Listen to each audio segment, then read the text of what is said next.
going to kind of go over three main ideas here: the upstream or horizontal drilling activity and production in the state, midstream, the fractionation and pipelines, and then the downstream being power generation.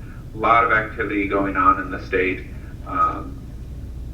Even though permit numbers and production are down a little due to the pandemic and the economic environment right now, there's still a lot going on in the state. Next slide, please. So here are a couple of the other downstream activities that we'll talk about a little, as you guys are certainly experts in. There's so much that we can do with the oil and gas that is produced in Ohio, and we can hopefully figure out ways to work with the industry to keep some of that in Ohio and keep those jobs in Ohio. Next slide, please. So quickly, we'll go over kind of a horizontal shale update. Next slide, please. So if you look at our permits and even the wells drilled, right now the numbers have significantly gone down, especially since kind of that 2014, 2015 boom. And one of the reasons that that's happening is because of you guys, the industry has become more efficient. Lateral lengths are getting longer, and the efficiencies are reflecting that. In fact, right now we only have 7 drilling rigs in the state, but I think a lot of that is due to the current pandemic.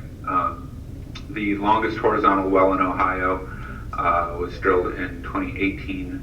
It's about 30,676 feet. The average length of a horizontal well in 2018 was 21,000 feet.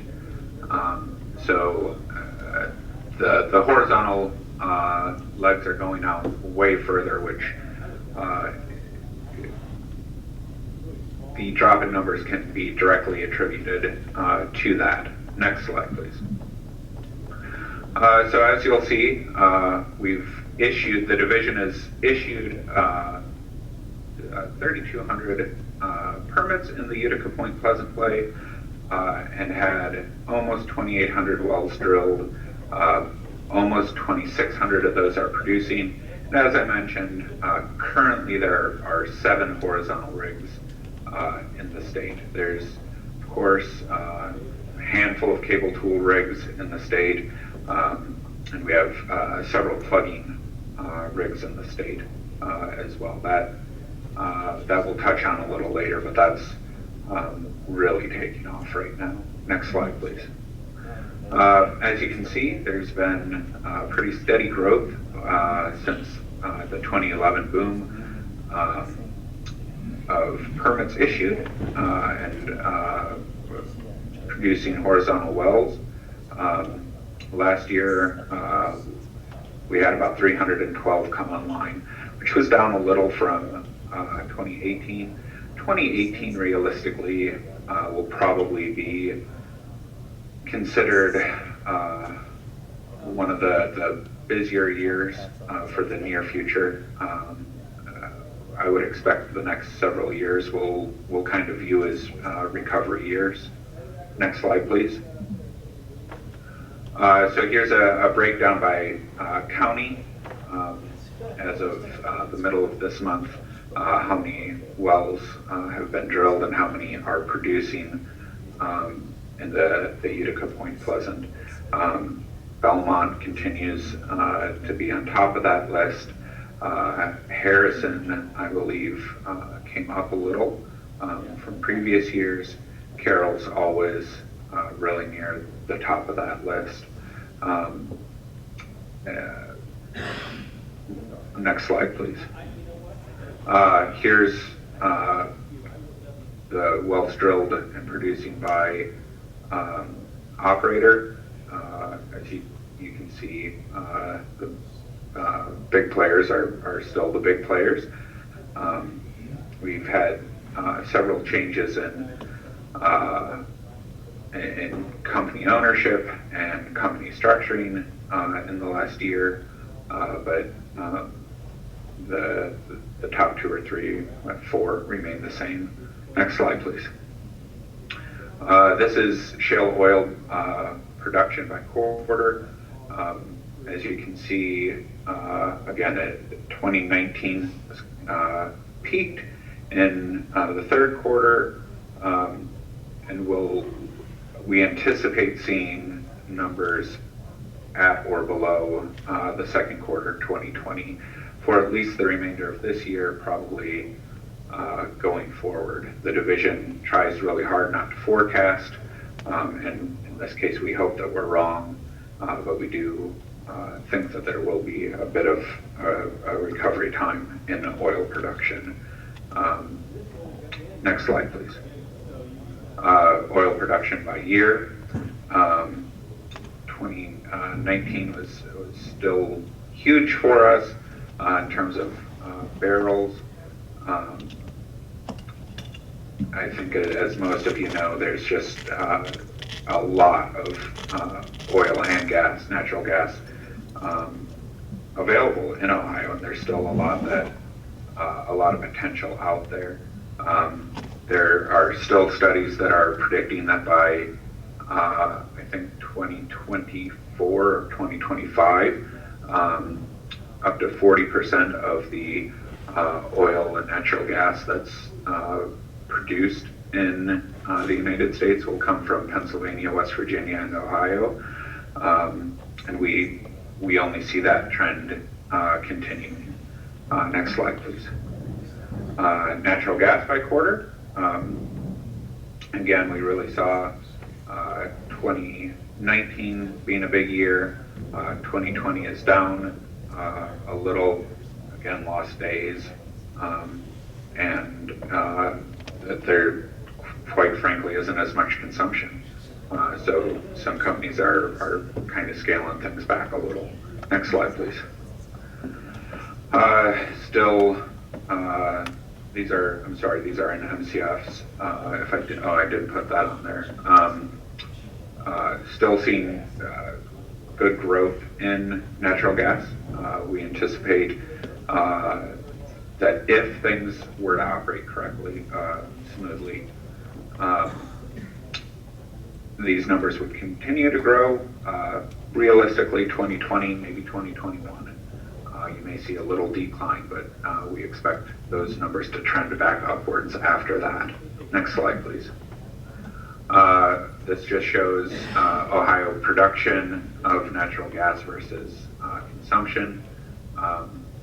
It's really amazing that 5 years ago was the first year that we saw us start to produce a little more than we consumed, and turned Ohio into an exporter rather than an importer. That was a huge step for the state, and we only hope that continues. Next slide, please. So then we get into kind of the midstream stuff. As you can see in pre-2011, there was some activity in the state, not a lot. There weren't the facilities or the infrastructure in the state to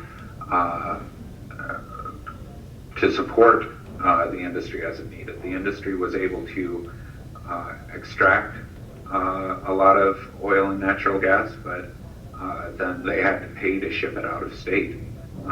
Next slide, please.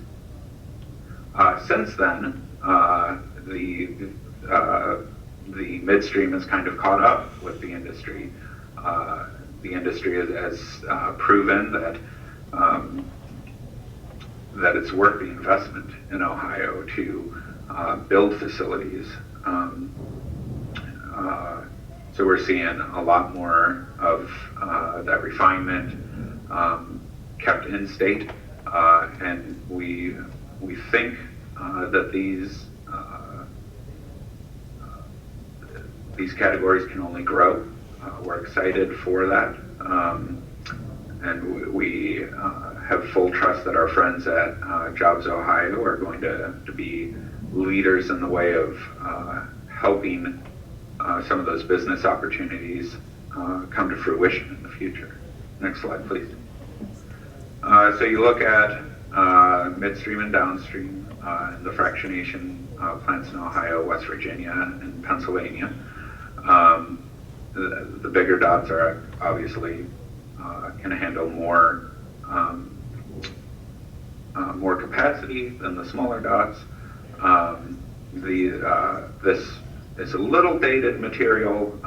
We're waiting for EIA to release some updated numbers and projections, but it still really shows that growth, especially in the eastern half of the state. Next slide, please.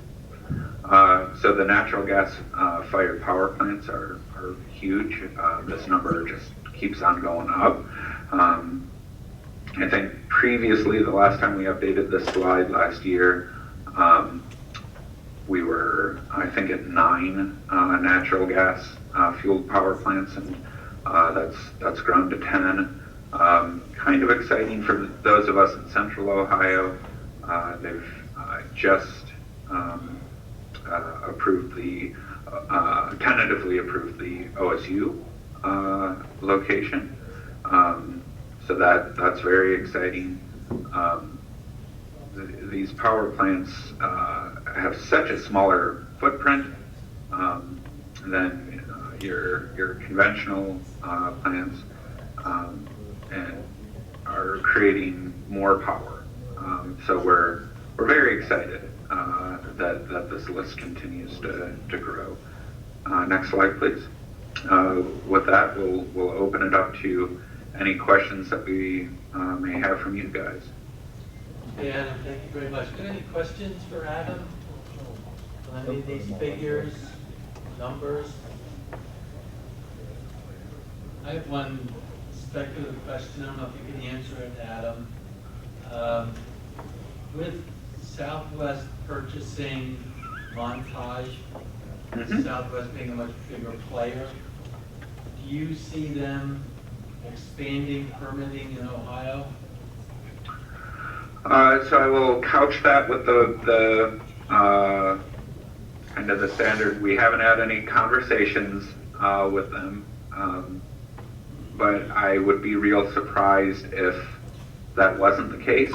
I don't think that they would have made the acquisition if they didn't expect to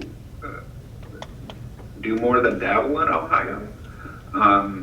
So I think there are a lot of opportunities there. Okay. I'm going to ask another similar type question. Mm-hmm. That is Equinor. They've stopped all drilling. They made that announcement. Mm-hmm. Do you think that they will be drilling at all next year? You know, we can only hope. They do have some permits that are still valid, I believe. They haven't told us one way or the other. We, of course, believe that the more companies that want to do business in the great state of Ohio should. And we know that there are opportunities there for Equinor or other companies. We know that, well, we believe that some of the lands that they have leased certainly do hold mineral resources that could be safely extracted and developed. So we hope that they or another company choose to do so.